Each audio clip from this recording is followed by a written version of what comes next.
Hey, it is Zennial Gamer, and today we're going to be talking about the Wind Rift. Now, this video is going to be broken into 3 parts. In the first part, we're going to be talking about the mechanics of the boss and how you would build a team to get your first SSS.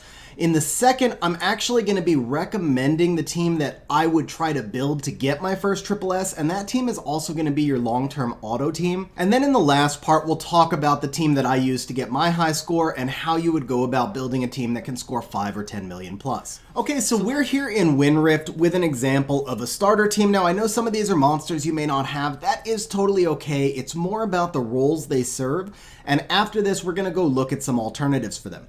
But let's start off by understanding what the boss does. So the very first thing he does is his lightning roar, which basically, without reading the whole description, it puts all of your monsters into an electric shock where they take significantly more damage when the boss hits them. So, the only way to get out of the electric shock is to fully heal. Now, his next attack is going to be Thorns of Despair, which attacks the front line 2 times with a sharp thorn, and the damage increases as the target's defense decreases. Your frontline monsters are going to benefit from having higher defense, more so than effective HP. So in a lot of PvE metas, we just look for like a certain level of effective HP. In the Rifts, it's specifically just like with R5, more defense is going to be better. You still need a high effective HP. They need to be tanky to survive, because if your front line goes down, then your back line does as well. But the Garo that I have in the front line is there actually because he's a little bit of a cheat code for first-time teams. Now, there's no replacement for this. If you don't have Garo, then you just have to go with a more traditional team. But if you do have Garo, notice that this attacks the enemies 2 times. So if the first hit does not kill your Garo, then he's going to live through the second hit. Now, the third attack is going to be another lightning roar. The fourth attack, the boss is going to hit all the enemies 2 times, and he's also going to heal a little bit based on the number of enemies that you have in electric shock. The fifth one is another lightning roar, and on we go. The sixth one is another frontline attack.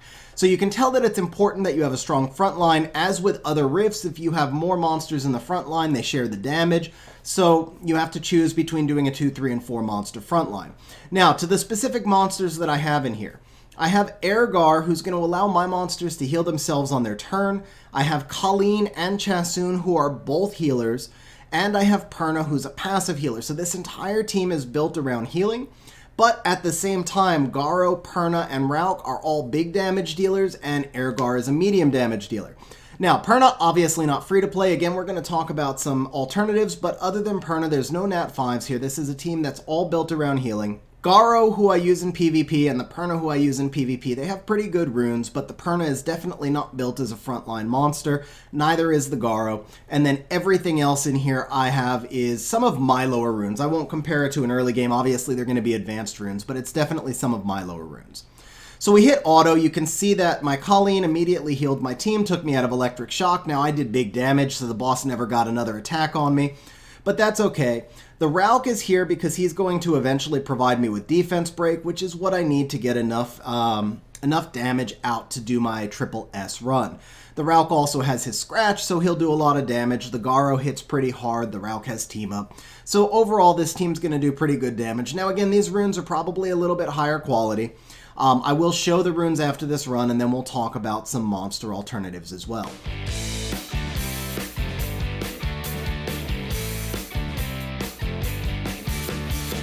You can see we did 4.8 million with that team. Okay, so the single best type of monster that you can bring to Wind Rift is one that offers recovery, so that you're going to get 15% health healed every single turn, which is going to help keep you out of that electric shock. Now, the Zhongfei, if you happen to have him built and skilled up, it's important that he's skilled up so that you have a 3-turn cooldown on this, then he actually works for this meta.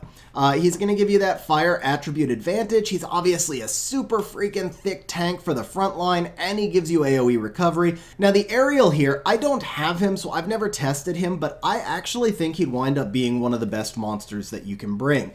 He's got super thick base stats, so if you built him really tanky and put him in the back line, which would offset some of that attribute disadvantage, I believe he would survive the fight. Now, from our wind monsters, Fen Yang is a better version of Zhongfei, and you could even go double Panda frontline and get 30% recovery every turn, which would pretty much negate the need for any other healers. You'd need one more healer just to counteract the AI, but it would be really powerful to have the double panda frontline.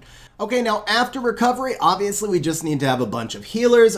We are not going to break down every single healer in the game. I will just say, obviously, fire healers are the best because you have a chance for the boss to glance on you. After that, wind, light, and dark are all basically equal. One thing I will note, though, is the Eladriel could be really useful. If you put your Eladriel on this team, he'd be able to resurrect if the boss does catch any of your monsters in that lightning state. Same thing is true for Amarna, but Amarna is actually a much better PvE monster than Eladriel. Because he's going to give you that brand in the groggy state, plus the defense break and heal block debuffs. So they would both work really well as revivers, and then beyond that, you're just going to look for anybody that does AoE healing. Colleen is great.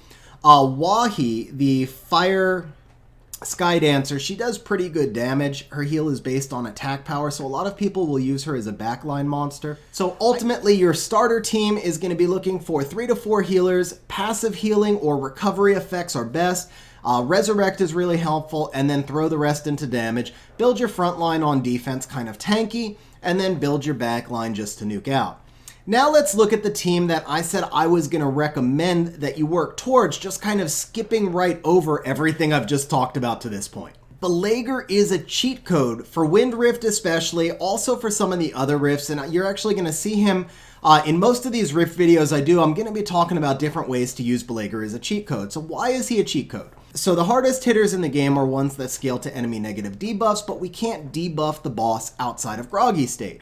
So Belager becomes the hardest hitter in the game to a monster that does not have any debuffs. He can just rock right through the lack of defense break, right through the lack of all of it. He's just going to hammer the boss. Now, obviously, mine is a BJR5 build Belager, and he's got skill ups, but I will tell you, I started using Bael when I was doing, he was actually what got me my first SSS team, and I promise you he did not have runes like this at that time. Now, I have enough damage right here that I should be able to nuke the boss down into groggy state before Perna takes that killing hit. In groggy state, the boss is not going to hit me back, so after groggy state, the boss is going to kill my Perna, which is going to stack my Bael. My Bael will then just pound on the boss, knock off, in early game he knocked off about half the boss's HP, now he might actually do more.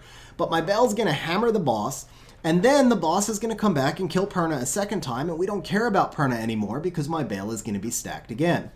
Now I've got Ergar in here because he's going to give me some debuffs, and he's also going to give me some buffs, so he's going to help stack the Bael.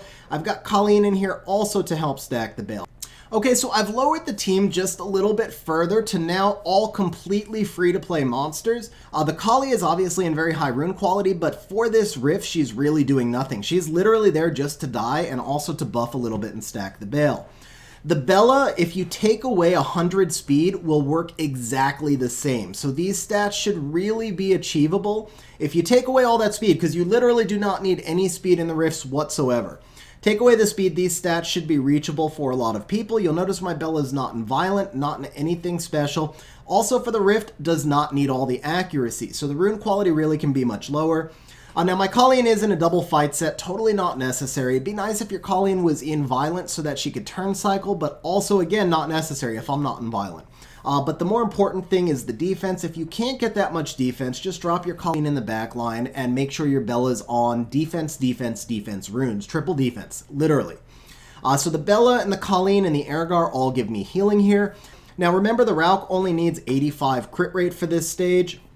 If you can't match these stats in Violent, you should be able to match them or at least come sort of close to them in Fatal because you're getting that 25% extra attack buff. So maybe even if you're at just like speed, crit damage, attack, 130 crit damage, plus 1200 or plus 1100 attack, which is much lower rune quality because again, we don't need any speed whatsoever. Just make sure you get the 85 crit rate and you'll be good. The Bael, just go with the best Bael build you have. I couldn't really tell you what the low end of the stat requirements are. Just best Bael build that you have. And then my Ergar is in Violent Fight. You'll see he doesn't have that much crit rate. He does have a pretty strong overall offensive build. You could, again, run him in Fatal. I use him in Violent for my high-scoring teams, but for this particular team, he does not have to turn cycle the same way. So, of course, the boss starts with a low-damage Lightning Roar. We get our heals up really quick, which means the boss isn't going to kill us. The Bael got stacked immediately because I've got 2 buffers and just knocked the boss into groggy state. Boss never even got a hit off. Now we got our defense break. We've got 2 Inagamis here, so we've got 2 chances for defense break, both skill 1 defense breaks. We should have plenty of damage because of that defense break. We don't have a brand in this team. Again, we're not doing a high scoring team, but we shouldn't really need the brand. With the defense break and Bael getting stacked up a little bit, we should easily get over that 3.5 level. Realistically, you only have to reach 2.55 at the end of groggy state, because you're going to get a 500,000 bonus for beating the boss, plus the boss has about 450, and you go into groggy state with over 500,000. So you only need to score 2 million in groggy state to get triple S, and you should be able to get that with your Bael and your defense breaks. Now, my Bael got stacked up really quickly, knocked the boss down under half. Kali died, Bella took the hit because she's in a defense build, my Bael is stacked right back up, and my Bael's knocking the boss right back down again. So there you go, that is your cheat code. You can use this team with low rune quality, all free-to-play monsters, and you can auto with it triple S all day long. Now, I can't tell you the exact bottom rune requirements because I haven't tested for them, but I can tell you that if you take all the speed off all my runes and change those runes to Fatal, you should be able to come close to those stats even in early game, or at least early mid game, with every monster except for Bael. If you do a little bit less damage, it should still be fine. Okay, now let's talk about how to do a high scoring team. Okay, so on screen we've got the team sort of that I scored 10.5 million with, which I think is still about rank 85. It was rank 30 at the time that I did it. Now the big difference is that the homunculus was fire.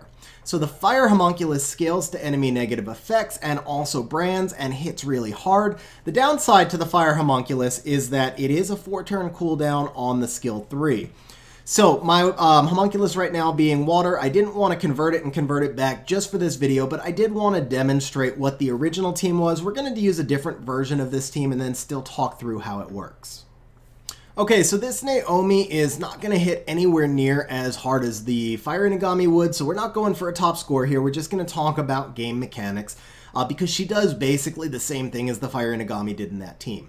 So the way this team works is that we've got a ton of offensive firepower. We're just going to knock the boss into groggy state right away. Once we get into groggy state, we're going to have Ergar, who's going to go first. Now, Violent Will is the recommended rune set. You're going to want him on speed, on attack, crit damage attack if you can. You do not, I've mentioned this, keep mentioning this through all the videos, because when people see lots of speed on runes, they think the rune quality requirements are high. You do not need any speed on your monsters. Literally, they can be 101, 102, 103, 104, 105 speed, and it's just as long as they act in the correct order, you're fine.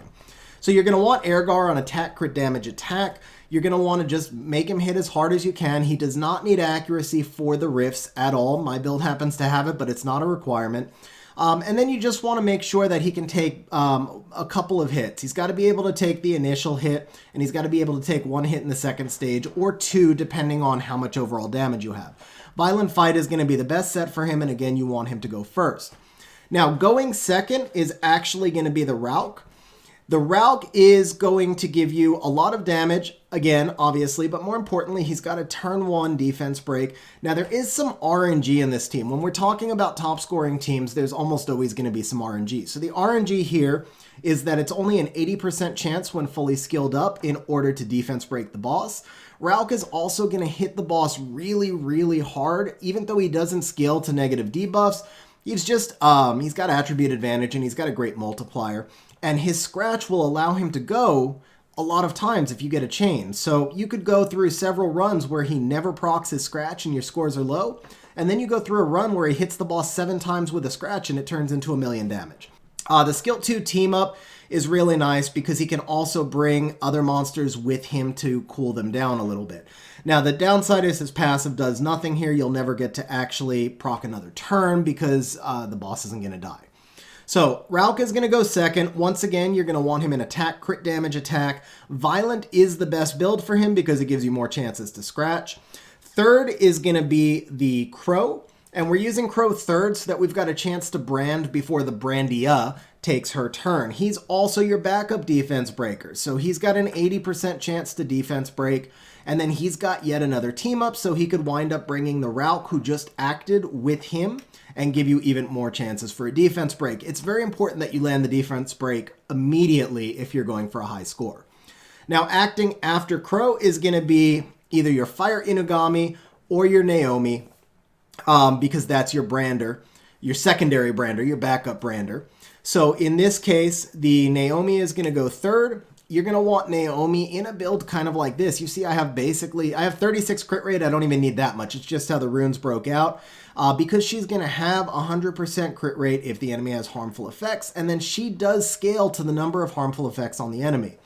So the Ergar will also be able to put attack break, attack speed break, and block beneficial effects on the enemy. So you get 3 debuffs from the Ergar. The 4th is the defense break from the Rauk.